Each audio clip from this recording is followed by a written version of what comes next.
Mr. Ross, school safety is on the minds of many parents. As we approach the end of the school year, there have been more than 20 school shootings across the country, from Parkland, Florida, where we lost 17, to Maryland at Great Mills High School, where one student was killed, another was injured, and the shooter took their lives. And then we had Santa Fe, Texas, where 10 people were killed.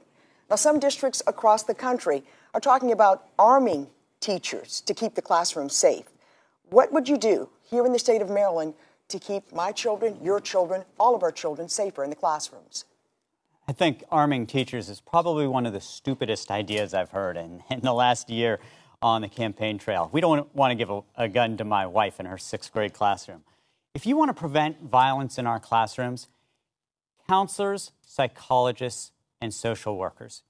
Look, I taught 6th grade at Booker T. Washington Middle School, very low-income, violent community, and you want to know what would keep those kids safe? It's not more people with guns, it's counselors, psychologists, and social workers in the schools.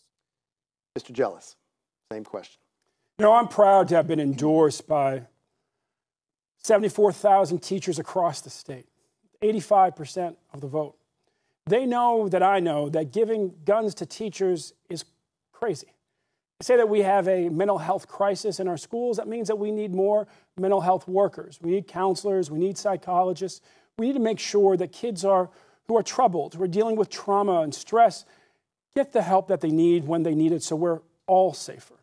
We also have to make sure that we close the AR-15 loophole in our assault weapons ban. Mr. Jealous, your time is up for that question. Ms. Irvin, your 30 seconds. Thank you very much. As a former member of the Board of Education in Montgomery County and the chair of the council's education committee, we took up the situation that had occurred in our own county with school resource officers. So part of our plan was to have every high school have a school resource officer at the high school. And what we've seen over the last several months and the last several years is that that does not keep your child safe.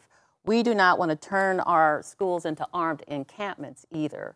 So along with Alec Ross, whose ideas I totally sign off on, that we need to spend our money on counselors and to make sure. Ms. Irvin, that is your 30 seconds. Thank you very much. Senator Madaleno. You have a governor who has an A- rating from the National Rifle Association. He's never going to be the person who's going to stand up for sensible gun violence prevention laws. Fortunately, you have Democrats like myself in the General Assembly who've already been pushing to get them done.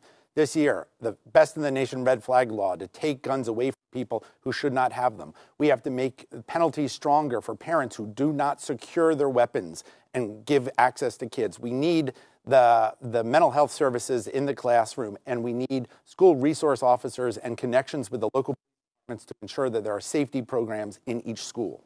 Thank you, Senator. Mr. Jones. We need more stringent security for schools, and we also need to place some type of security inside of schools in the event that someone comes in. Putting counselors in schools, you're asking about protecting our children.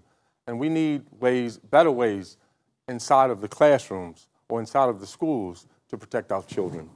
One suggestion that I had was to put a combination lock on the doors on the outside of the classroom, so if someone did come in, the kids would be safe.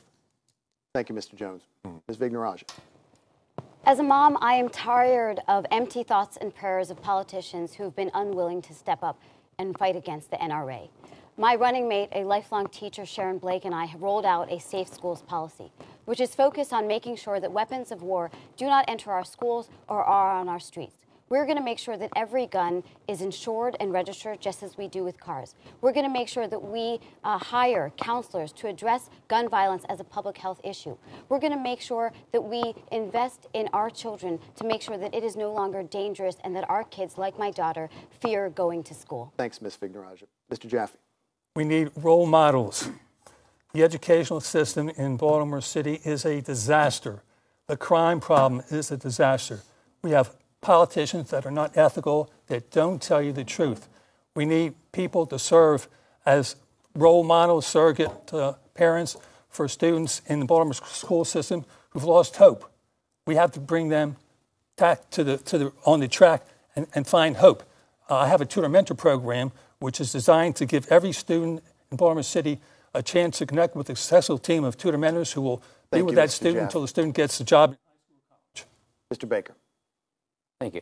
As a county executive of the second largest school district, what we do once a month is that we meet with our school resource officers, our police department, our Homeland Security, and our sheriffs and state's attorneys. So we're working together. We also have ongoing training so we know what to happen when an incident occurs.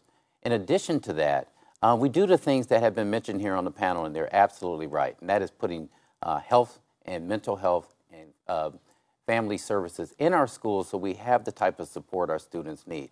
We need all of those things working together. Thanks, Mr. Baker. Mr. Shea?